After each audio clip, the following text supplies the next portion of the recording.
जय जगन्नाथ पिला माने आपण मानक आम चैनल को स्वागत। आज आम क्लास 8 साइंस चैप्टर 2 अणुजीव जगत पाठर समस्त प्रश्न उत्तर विषय आलोचना करिबा। तेणु भिडियोटी को शेष पर्यंत निश्चित देखंतु। तो प्रथमे कोन कहिछि बिले केवल प्राणी मानक कोषरे कोन थाय बिले प्राणी मानक कोषरे न्यष्टि थाय जहा हम न्यूक्लियस बोली कि कहिताउ। केवल बीजाणु कोषरे ही थिबो। बीजाणु कोष व्यतीत अन्य काहारी कोषरे न थाइले ताहा होछि न्यूक्लियड। न्यूक्लियड केवल बीजाणु मानकर कोषरे ही रही थाए। नेक्स्ट कोन कहिछि केवल उद्भिद कोषरे कोन थाए बिले केवल उद्भिदर कोषरे ही रहिबो अन्य मानकर कोषरे रही न थाए।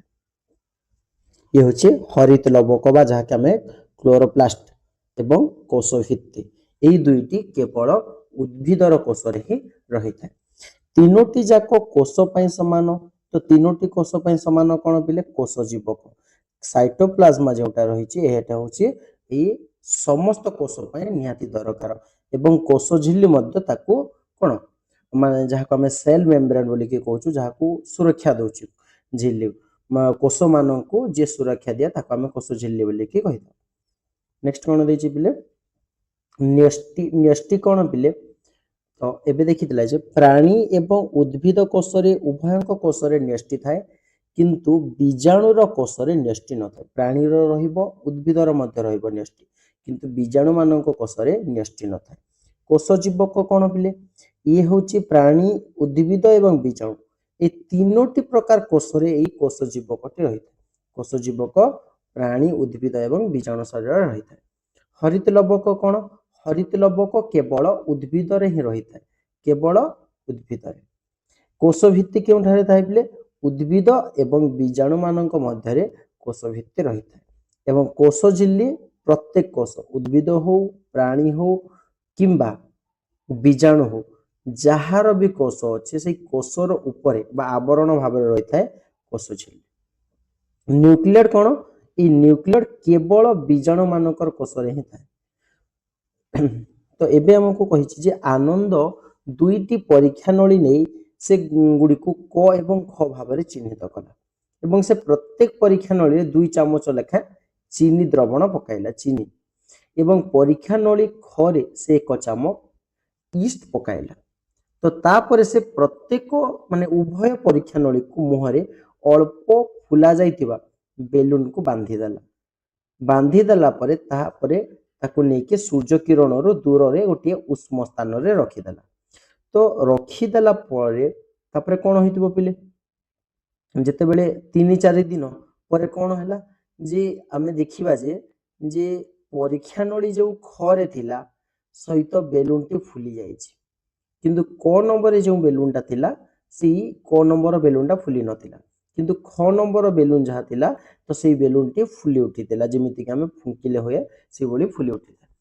तो एबे एहार संभाव्य कारण कोन होई पारे बिले तो परीक्षा ख नळी रे पानी कोन हैला बाष्पीभूत हैला। बाष्पीभूत होला परे बेलून को कोन सेई जलीय बाष्प बेलून भीतर को गला एवं जलीय बाष्प भर्ती हेबा द्वारा बेलून टा धीरे धीरे फुलिला एवं उष्म परिवेश रे परीक्षा नळी ख भितरे वायु को कोन विस्तारित गला आउ से वायु जते बेले बेलून भीतर को पसी गला तो से जलीय बाष्प वायु तेबे कोन हला बेलून टा धीरे धीरे फुली उठिला। तो ईस्ट परीक्षा नळी ख भितरे एक गैस उत्पादन कला एवं बेलून को फुलाइबारे सहायता कला। ईस्ट कोन परीक्षा नळी रे गोटे गैस उत्पन्न कला एवं विभिन्न उष्म वायु सहित जदि हम प्रतिक्रिया करिबा तेबे गैस मध्ये उत्पादन करे। नेक्स्ट कोन बेले कहिछि जे ईस्ट परीक्षा नळी ख भितरे एक गैस उत्पादन कला जहा से गैस टी कोन कला बेलून को फुलिबारे सहायता कला। परवर्ती प्रश्न दिछि से आउ एक परीक्षा नळी नेला एवं जहार एक विभक्त चार यानी 4 भाग रो 1 भाग अंश चून पानी पूर्ण थिला एवं परीक्षा नळी खरु बेलून को एपरि भाव रे बाहर कला जेपरि बेलून भितर थिबा गैस बाहर को जाई परिबो नाही। तेणु बेलून को कोन कला चून पानी थिबा परीक्षा नळी रो मुहरे बांधी देला एवं ताकू भल भाव रे हलाई देला एवं से कोन जानिबा को चाहुतला बिले एथरु तो से जानिबा पई चाहुतिला जे एठारे आनंद निर्गत होइतिबा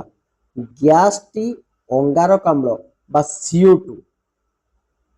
कि नुहे ताहा जानिबा को चेष्टा करथिला। तो अंगारकाम्ल माने CO2 तो ताहा जानिबा पई चेष्टा करी से चून पानी रंग कोन हला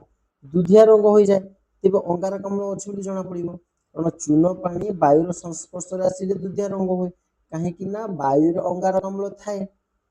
कारण अंगारकाम्ल चून पानी सह रासायनिक प्रतिक्रिया करी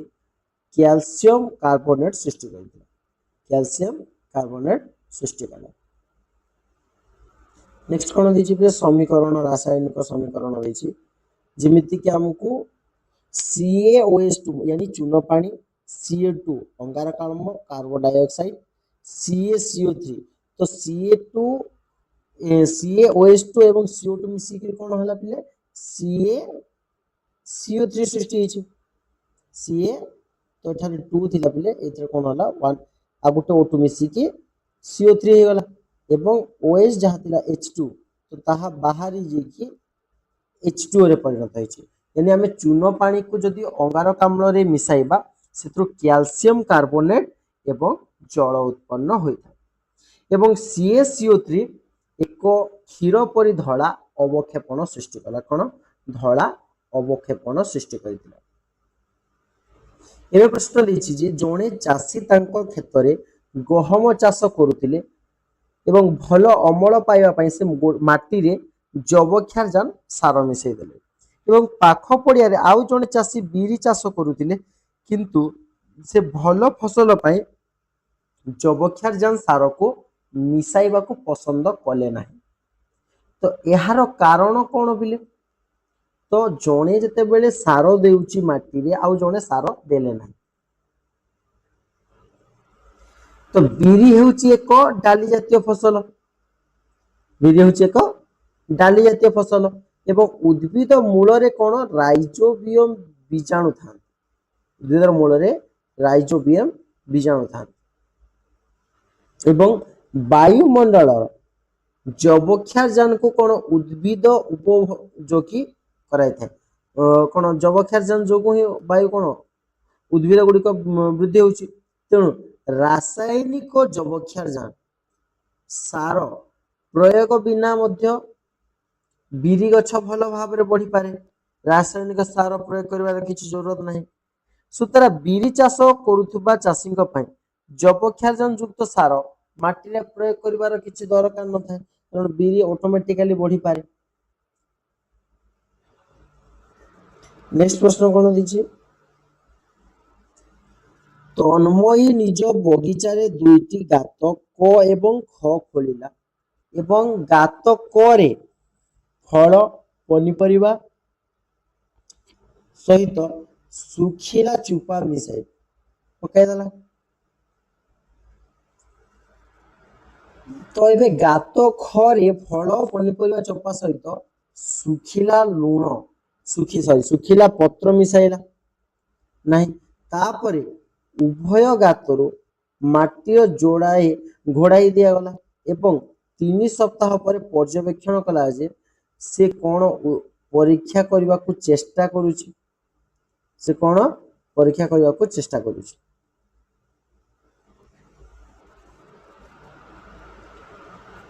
नेक्स्ट कोन दिछि पर्यवेक्षण एबे देखिबा जे पर्यवेक्षण परे कोन हला तो से 3 सप्ताह पर तन्मयी देखिबा को पाइला जे गातरे विघटन प्रक्रिया द्रुत होइतिबा बेले अन्य ख गातरे कोन मंथर गति रहउची क गातरे स्पीड हला किंतु ख गातरे कोन धीरे धीरे होउची तो यार कारण कोन पिले यार कारण थिला जे विघटन प्रक्रिया पई आवश्यक अंगारकाम्ल एवं जबक्षारजान उपादान निहाती संतुलन रहिबा जरूरी तेणु गात क रे विघटन द्रुत हुए किंतु गात ख रे सुखिला पत्र नथिबारु विघटन कोन हला धीरे धीरे हेबो एवं सेतिर गंध बाहरिबार संभावना रही थाए। नेक्स्ट दिजे हमको जे 3 सप्ताह पर एटा देखि नला बिले नेक्स्ट कोन दिजे सिद्धांत तो आम एथुरु क्यों सिद्धांत पहुंचला अणुजीव माने अंगारकाम्ल एवं जबक्षारजान को संतुलित परिवेश रे कोन आवर्जना को सरलीकृत कर आमे पोषाक पदार्थ रे मध्ये परिणत करि पारि कोन कहबा परिणत करिथांती तेणु सूत्र एठारे तन्मयी अणुजीव मानक द्वारा विघटन उपरे अंगारकाम्ल एवं कोन जबक्षारजान प्रभाव जबक्षारजान प्रभाव संबंध रे कोन परीक्षा करबा को चेष्टा कला नेक्स्ट कोन दला बिले 5 नंबर निम्नलिखित अणुजीव मानक चिन्हट कर मु सब प्रकार परिवेश एवं तुम अंतनली भितर रहे तो ये होची पिले बीजाणु मु रुटी एवं पिठा को कोन पिठा को कोन फुलाई दिए एवं नरम कर दिए तो यार कारण होची ईस्ट मु डाली जातीय फसल रे चेर रे तो रुहे एवं सेमानक वृद्धि पाई पोषक जोगाई दिए तो डाली जातीय फसल चेर रे किए रहे पिले राइजोबियम रही था क्वेश्चन नंबर 6 दला जे अणुजीव मानकर वृद्धि पाई आवश्यक तापमात्रा वायु एवं आर्द्रता जानी पाई एक प्रस्तुत कर एक परीक्षा में प्रस्तुत करिबा तो 6 नंबर प्रश्न हमको कोन कहला पिले जे अणुजीव मानक वृद्धि पाई आवश्यक तापमात्रा एवं आर्द्रता जानिबा पाई एक परीक्षा प्रस्तुति कर तमे अणुजीव मानकर जो आवश्यकता रही तापमात्रा कौन कौन रही से सब विषय आम जाना तो एबे आमे कौन करबा 3 खंड पाउरुटी को नेबा केते खंड 3 खंड पाउरुटी को नेबा एवं प्रथम खंडटी को साधारणतः तापमात्रा माने नॉर्मल तापमात्रा जोंटी अछि सेठी रखि दब 2 नंबर खंडटी को आमे कौन करबा गोटे डब्बा भितर भर्ती कर एवं तृतीय खंडटी को आमे फ्रिज रे रखि दिया तो एबे 3 दिन पर देखा जिवो जे साधारणतः तापमात्रा रखा जाइता पाउरुटी अणुजीव मानकर वंशवृद्धि अधिक होइतो साधारण जोंटी अछि सेटारे वंशवृद्धि अधिक हेबो एवं अणुजीव माने कोन सीधा सड़क वृद्धि पाए उपयुक्त तापमात्रा वायु एवं आर्द्रता तांको आवश्यक थिला एसो सब ग्रहण पाई गले से माने 7 नंबर प्रश्न कोन दिछि बिले 2 खंड पाउरुटी नियो एवं सेतरु खंडे हाथ धुआ जागा पाखरे प्लेट रे रखो एवं अन्य खंडटी को फ्रिज रे रखो 3 दिन पर तुलना करो जे तुमरो पर्यवेक्षण लेख एवं व्याख्या करो बोले 3 दिन पर तो गोटे पाउरुटी हमें केउठी रखिबा बिले जोंठी हाथ धुआ जागा सी ठारे हमें गोटे प्लेट रे रखिदा और दुई पाउरुटी कोन फ्रिज रे रखा गला तो 3 दिन पर देखिबा को मिलिबो जे हाथ धुआ जागा रे जो प्लेट रखितिलो से पाउरुटी रे कबक मानक वंशवृद्धि हेतु बा फिंपी मारी जाइथांता और अन्य पक्षरे फ्रिज रे थिबा पाउरुटी रे कबक मानकर वंशवृद्धि अल्प होइछि माने आद्य टिके होइता सवा सवा होइता एवं इथुर हम पहुंचे ए सिद्धांत रे पहुंचिला जे तापमात्रा एवं आर्द्र परिवेश रे कबक मानकर वृद्धि अधिक हुए एवं ठंडा हिमबाह परिवेश रे तांकर वृद्धि कम होइता 8 नंबर प्रश्न कोन दला बिले दीपक रो लक्ष्य कला जे जेते बेले दही को गोटे दिन पाई सही परि भाबरे रखि दिया जाए ताहाको अधिक खट्टा होई जाए तो यही पर्यवेक्षण दुईटी संभाव्य व्याख्या गला तो कौन पिले दही रे थिबा लैक्टो बासिलस बीजाणु कोन वंशवृद्धि करी क्षीर को दही रे परिणत करिबा तो लैक्टिव अम्ल सृष्टि करे तो लैक्टोबासिलस जोगु ही क्षीर कोइधर परिणत हुए दही रे परिणत होइता एवं अधिक लैक्टिव अम्ल सृष्टि हेबा फल रे कोन दही रो स्वाद अधिक खटा हो जदि अधिक लैक्टिव अम्ल सृष्टि हो नेक्स्ट प्रश्न कोन दला पार्श्व रे चित्र को देखि निम्नलिखित प्रश्न उत्तर दियो फ्लाक्स करे थिबा चीनी द्रवण रे कोन देखुछ एवं एबे फ्लास्क करे थिबा चीनी द्रवण रे जति हम ईस्ट मिसाई देले कोन हबो बुदबुद बाहरुथिबा देखा जाय एवं एहा अंगारकाम्ल गैस कोन उत्पन्न हबार लक्षण एथे कोन अंगारकाम्ल गैस उत्पन्न होई परिबो। नेक्स्ट कोन कहै 4 घंटा परे परीक्षा नली खरे कोन देखुचो यहा काहे कि पड़थिला तो खरे कोन हो गेला तो 4 घंटा परे परीक्षा नली खरे थिबा चून पानी दुधिया वर्ण रे परिणत हो गेला केतिरे दुधिया वर्ण रे परिणत हो गेला यार कारण हैला बिले ईस्ट चीनी द्रवण रे किणन प्रक्रिया अंगारकाम्ल कोन CO2 गैस उत्पन्न करे एवं यही गैस चून पानी सहित जेतेबेले मिसी गला तो कोन हबो मिसी गला पर रासायनिक प्रतिक्रिया कैल्शियम कार्बोनेट धला अंश अवक्षेप सृष्टि करे तेणु चून पानी रंग कोन हबो धीरे धीरे दुधिया रंग रो हो जाय। तो देखो एथरे समीकरण कोन देछि CaOH2 सहित जदि Ca2 मिसी आउछि तो Ca3 एवं H2 रे परिणत हो जाउछि। नेक्स्ट कोन देछि पे जैव गैस तो जैव गैस हम कहा को कहबा तो अम्लजान अनुपस्थिति रे जैव पदार्थर विघटन घटी अम्लजान अनुपस्थिति रे जैव पदार्थर विघटन घटी जाय कि जो निर्गत गैस रे मिश्रण हुए तो गैस रो मिश्रण को कोन हमें तो मिश्रण गैस को हम कोन कहि परिबा जैव गैस बोली कि कहिता गोबर रो ए गैस मिलुथिबारु यहा को हमें गोबर गैस मध्य कहिता गोबर सृष्टि होछि एवं गोबर भिन्न भिन्न जैव आवर्जना रु जैव गैस रो प्रधान उत्पादन होछि एवं एथे कोन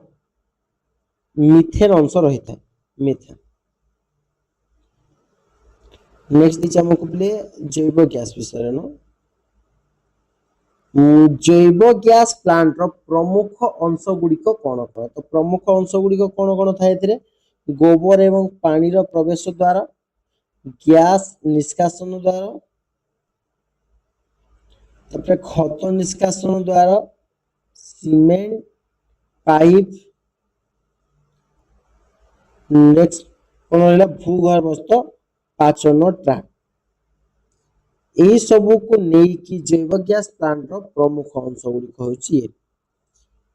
तेबे गोबर गैस प्लांट कोन पिले जे गोबर एवं जैव आवर्जन रु जे अम्लजान अनुपस्थिति रे अणुजीव मानक द्वारा विघटन होई पारे एवं जे गैस उत्पन्न हुए ताहाकू जैव गैस ओ गोबर गैस मध्य कहिता तो एथिरे प्रधानतः मिथेन प्राय 65 रु 75% पर्यंत थाए। गोबर गैस प्लांट रो मुख्य अंश कोन तो पिले बुझी गेला ना प्रवेश पात्र जहा को हमें गोबर एवं पानी मिसाई एक कोन मंड तयारी करिसंती एवं डाइजेस्ट उपकोण एठारे गोबर एवं उद्भिद प्राणी रो कोन जमा होए नै एठारे गोबर बा प्राणी रो मिश्रण जमा होए नै डाइजेस्टर रूप डोम कोन बिले यहा ग्रुप को बायोरोधी करे एवं याथिरे मिथेन कोन मिथेन गैस उत्पन्न होइते एवं निर्गम नली यहा द्वारा गैस रोसई चूल्हा रे जाए। नेक्स्ट कोन दिछि देखो बिले गोबर गैस रो उपकारिता विषय दिछि गोबर गैस रो हमकु कोन कोन उपकार मिलि पाउछि एहितिरो हमकु उत्कृष्ट जालेनी मिलि थाए सुखिला गोबर तुलना रे प्राय 6 गुण अधिक अछि धुआं हुए एवं घरे कोन कला कना हुए घरे कला कना होइता जदि घरे कला हुए नाही एवं चक्षु को आम श्वास संपर्कित रोगर आशंका मन चक्षु कोन आम संपर्कित रोगर आशंका मनिथा तेणु गोबन रो कोन एवं बिले कोन गोबर द्वारा परिवेश मध्य प्रदूषण कमी जिवो ପରିବେଶ ଯେଉଁ ପ୍ରଦୂଷଣ ହେଉଥିଲା ଗୋବର ଦ୍ୱାରା ତାହା ମଧ୍ୟ କମିଯିବ ଏବଂ ଅବଶିଷ୍ଟ ଖଦା ଯେଉଁ ବଳକି ଗଲା ତାହାକୁ ଆମେ ଜୈବ ସାର ଭାବରେ ମଧ୍ୟ ବ୍ୟବହାର କରିପାରିବା ଏବଂ ରୋଷେଇ ବତି ଜଳାଇବା ବିଦ୍ୟୁତ ଉତ୍ପାଦନରେ ବ୍ୟବହାର ହୋଇପାରିବ। ତ ଏଥିରୁ ଆମକୁ କ'ଣ ଜଣାଗଲା ପିଲେ ଅଣୁଜୀବ ଅଣୁଜୀବରୁ କ'ଣ ଗୋବର ବିଘଟନ ହୁଏ ଏବଂ ସେଇ ଗୋବର ବିଘଟନରୁ ମିଥେନ କ୍ରିଏଟ୍ ହେବ ମିଥେନରୁ ଜୈବ ଗ୍ୟାସ୍ ସୃଷ୍ଟି ହୁଏ ଏବଂ ଓଡ଼ିଶାରେ ମଧ୍ୟ କମ୍ପ୍ରେସ୍ଡ ବାୟୋଗ୍ୟାସ୍ ବା ସିବିଜି କମ୍ପ୍ରେସ୍ଡ ବାୟୋଗ୍ୟାସ୍ ପ୍ଲାଣ୍ଟ ପ୍ରକଳ୍ପ ମାଧ୍ୟମରେ ଜୈବ ଆବର୍ଜନାକୁ ବାୟୋଗ୍ୟାସ୍ ବା ଜୈବ ସାରରେ ଉତ୍ପାଦନ କରାଯାଉଛି। ଏବେ ଓଡ଼ିଶାର ବାୟୋଗ୍ୟାସ୍ ପ୍ଲାଣ୍ଟ বা ଓଡ଼ିଶାରେ ଯେଉଁ ନବକରଣୀୟ ଶକ୍ତି ବିକାଶ ସଂସ୍ଥା ବା OREDA ରହିଛି ଏହି ପାରମ୍ପରିକ ରୋଷେଇ ଏବଂ ଆଲୋକ ପାଇଁ ସରକାରୀ ସବସିଡି ସହିତ ଯେଉଁ ବାୟୋଗ୍ୟାସ୍ ପ୍ଲାଣ୍ଟ ସ୍ଥାପନ କରିବାରେ ଆବଶ୍ୟକ ସହଯୋଗ ଉପାଦାନ କରୁଛି। କ'ଣ ବାୟୋଗ୍ୟାସ୍ ପ୍ଲାଣ୍ଟ ସ୍ଥାପନ କରିବାରେ ଯେଉଁ ଆବଶ୍ୟକ ଯେଉଁ ସହଯୋଗ ହୋଇପାରୁଛି ତାହା କରୁଛି। ତ ଓଡ଼ିଶାରେ এই মাধ্যমରେ ଗୋବର୍ଦ୍ଧନ ଯୋଜନା ମାଧ୍ୟମରେ ଗ୍ରାମାଞ୍ଚଳ ଗୁଡ଼ିକରେ କ'ଣ ବାୟୋଗ୍ୟାସ୍ ପ୍ଲାଣ୍ଟ ଗୁଡ଼ିକ କରାଯାଉଛି ଏବଂ ଗୋବର ଏବଂ ଆବର୍ଜନାକୁ ଉପଯୋଗ କରି ତାକୁ ସମ୍ପଦରେ ପରିବର୍ତ୍ତନ କରାଯାଉଛି ଏବଂ ବାୟୁ ପ୍ରଦୂଷଣକୁ ମଧ୍ୟ ରୋକାଯାଇ ପାରୁଛି। ପାରମ୍ପରିକ କିଣ୍ୱତ ଖାଦ୍ୟ କ'ଣ ପିଲେ କିଣ୍ୱତ ଖାଦ୍ୟ ଗୁଡ଼ିକ ଯେମିତିକି ଦହି ପଖାଳ କାଞ୍ଜି ଧୋକଲା କୋରା ରୁ ଶୁଖୁଆ ଏସବୁ ହେଉଛି ପାରମ୍ପରିକ କିଣ୍ୱତ ଖାଦ୍ୟ ଗୁଡ଼ିକ। ନେକ୍ସଟ କ'ଣ ଦେଇଛି କିଣ୍ୱତ ଖାଦ୍ୟର ପୁଷ୍ଟିକର ଗୁରୁତ୍ୱ। ତ କିଣ୍ୱତ ଖାଦ୍ୟ ବା କିଣ୍ୱନ ପ୍ରକ୍ରିୟା ମାନବ ଖାଦ୍ୟରେ ବିବିଧ ବୃଦ୍ଧି କରେ ଏବଂ କ'ଣ ଅତ୍ୟାବଶ୍ୟକ ସୂକ୍ଷ୍ମ ପୋଷକ ତତ୍ତ୍ୱ ପ୍ରଦାନ କରିଥାଏ। ଉଦାହରଣ ଯେମିତିକି ଆମେ ପୋଷକ ଅବଶେଷଣରୁ ଭିଟାମିନ୍ B ଆଉ K ବୃଦ୍ଧି ହୁଏ ପାଚନ ତନ୍ତ୍ର କ୍ଷମତା ଉତ୍ପନ୍ନ ହୋଇପାରିବ ଜୈବ ସକ୍ରିୟ ଯୌଗିକ ଉତ୍ପାଦନ ମଧ୍ୟ କରିଥାଏ ପ୍ରତିରକ୍ଷା ସାମର୍ଥ୍ୟକ ଲାଭ ପ୍ରଦାନ କରେ ଏବଂ ହୃଦରୋଗ ମଧୁମେହ ଏବଂ କର୍କଟ ରୋଗର ଏଭଳି ବିପଦ ହ୍ରାସରେ ସାହାଯ୍ୟ କରିଥାଏ। ଏବେ ଦେଖିବା ଛତୁର ବିଭିନ୍ନ ଅଂଶର ଅଧ୍ୟୟନ। ତ ଏକ ବର୍ଷ କାଚ ବା ଅଣୁବୀକ୍ଷଣ ଯନ୍ତ୍ର କିମ୍ବା ଫ୍ଲାଟସ୍କୋପ ବ୍ୟବହାର କରିକି ଏକ ଛତୁର ବିଭିନ୍ନ ଅଂଶ ଅଧ୍ୟୟନ କରାଯାଇପାରେ ଏବଂ ବରିଷ୍ଠ ଶ୍ରେଣୀର ଶିକ୍ଷାର୍ଥୀ ଏବଂ ଶିକ୍ଷକଙ୍କ ସାହାଯ୍ୟ ନେଇ ତୁମେ ସ୍କୁଲରେ ପରୀକ୍ଷାଗାରରେ ଅଣୁବୀକ୍ଷଣ ଯନ୍ତ୍ରକୁ ବ୍ୟବହାର କରି ଫୋଲ୍ଡସ୍କୋପ ତଳେ ଛତୁର ବିଭିନ୍ନ ଅଂଶ ଗୁଡ଼ିକ ତିଆରି କରିକି ତାର ଆଭ୍ୟନ୍ତରୀଣ ଗଠନକୁ ଅଧ୍ୟୟନ ମଧ୍ୟ କରାଯାଇପାରିବ। ତ ଏଠାରେ ପିଲେ ମୁଁ ଚିତ୍ର ନେଇଯାଇଛି ଚିତ୍ର ଯାହା ନେଇଛି ଛତୁର ସେଇ ବିଭିନ୍ନ ଅଂଶ ଗୁଡ଼ିକ ଯାହା କହୁଥିଲି ସେଇ ଅଂଶ ଗୁଡ଼ିକ ଭିତରେ ଜାଣିଯିବ। ତ ଦେଖିନିଅ ପିଲେ ତ ଏଇ ଯୋଉ ତଳ ଅଂଶକୁ ଦେଖ ଏହାକୁ ଆମେ ତନ୍ତୁମୟ ବା କବକ ଜାଲ ବା ମାଇକ୍ରୋସିଲିଆଲ ତନ୍ତୁ ବୋଲିକି କୁହାଯାଏ। এই ଅଂଶ ଦେଖ ଏଠାରେ ଢିପ ଢିପ ବୋଲି ହେଇଛି ଏହାକୁ ଆମେ କାତି କହିବା କାତିର ଏପଟେ ଭୋଲଭା ଅଛି ମୂଳକୁ କ'ଣ କହୁଛି ମୂଳ ବଲବ କୁହାଯାଉଛି ଇଏ ଯେଉଁ ଗାର ଗାର ଭଳିଆ ଜାଳ ଭଳିଆ ସଦୃଶ ହେଇଛି ଜାଲିକା ଢେମ୍ପ ଅଛି ତା ଉପରକୁ ମୁଦ୍ରିକାକୃତି ଅଂଶ ଅଛି ଛୋଟ ଛୋଟ କଣାକୁ ରେଣୁ କୁହାଯାଏ ଗାର ଗୁଡ଼ିକୁ ଆମେ ଗାଲି କହିପାରିବା ଛତା ବା ଟୋପି ଭଳିଆ ଆକାର ଏହାର ହୋଇଥାଏ ଉପରେ କାତି ଭଳିଆ ସଦୃଶ ହେଇଛି ଦେଖ ଛୋଟ ଛୋଟ କଣା ମାନେ ହେଇଛି ତାକୁ ନଳୀ ବା ଛିଦ୍ର କହିଥାଉ ଏଥିରେ ବିଭିନ୍ନ ପ୍ରକାର ଦାଗ ଗୁଡ଼ିକ ରହିଛି ଏବଂ ସମାନ୍ତରାଳ ରେଖା ଗୁଡ଼ିକ ରହିଛି। ନେକ୍ସଟ ଦେଖିବା ଛତୁ ଚାଷ ପାଇଁ କେଉଁ କେଉଁ ପଦକ୍ଷେପ ଗୁଡ଼ିକ ନେଇପାରିବ। ଛତୁ ଚାଷର ମୁଖ୍ୟ ପଦକ୍ଷେପ ଗୁଡ଼ିକ ହେଲା ପ୍ରଥମେ ଆମେ କ'ଣ କରିବା ଯେ ଉପଯୁକ୍ତ ମଞ୍ଜିର ଚୟନ କରିବା ମଞ୍ଜିର ଚୟନ କରି ସାରିଲା ପରେ ତାକୁ ଚାଷ ପାଇଁ ମାଧ୍ୟମ ଯେମିତିକି ନଡ଼ା କାଠ କମ୍ପୋଷ୍ଟକୁ ନେଇକି ଆମେ ଚାଷ କରିପାରିବା। ଆଉ କ'ଣ କରିପାରିବା ଟୀକାକରଣ ବା ଇନକ୍ୟୁଲେସନ କରିପାରିବା ଇନକ୍ୟୁଲେସନ ସରିଲା ପରେ ଆମେ ଇନକ୍ୟୁବେସନ କରିବା ତ ଇନକ୍ୟୁବେସନ ସରିଗଲା ପରେ ଏବେ ଆମେ ଛତୁର ଗଠନ ପାଇଁ ଏକ ଆବରଣ ପ୍ରଦାନ କରିବା ଆବରଣ ପ୍ରଦାନ ହେଇସାରିଲା ପରେ ଛତୁ କୋଡ଼ି ଗଠନ ହେବ ଏବଂ ବାୟୁ ଚଳାଚଳ ବ୍ୟବସ୍ଥା ଦେଖିବ ଏବଂ ବାୟୁ ଚଳାଚଳ ପରେ ଛତୁ କଡ଼ରୁ ଛତୁ ହେଇଗଲା। ଛତୁ ହେଇସାରିଲା ପରେ ଆମେ ତାକୁ ହାର୍ଭେଷ୍ଟିଂ କରିପାରିବା ଏବଂ ହାର୍ଭେଷ୍ଟିଂ ସରିଲା ପରେ ପ୍ୟାକିଂ କରିକି ଆମେ ତାକୁ ସମ୍ପୂର୍ଣ୍ଣ ଭାବରେ ବଜାରରେ ବିକ୍ରି କରିପାରିବା। ତ ପିଲାମାନେ ଯଦି ଭିଡ଼ିଓଟି ଭଲ ଲାଗିଥାଏ ଲାଇକ୍ କରନ୍ତୁ, ସେୟାର କରନ୍ତୁ ଏବଂ ଆମ ଚ୍ୟାନେଲକୁ ସବସ୍କ୍ରାଇବ୍ କରି ପାଖରେ ଥିବା ବେଲ୍ ଆଇକନ୍କୁ ଦବାଇ ଦିଅନ୍ତୁ ଏବଂ ପରବର୍ତ୍ତୀ ଭିଡ଼ିଓରେ ପୁଣି ଥରେ ଦେଖା ହେବା ପିଲାମାନେ। ସେ ପର୍ଯ୍ୟନ୍ତ ଧନ୍ୟବାଦ। ଜୟ ଜଗନ୍ନାଥ ପିଲାମାନେ।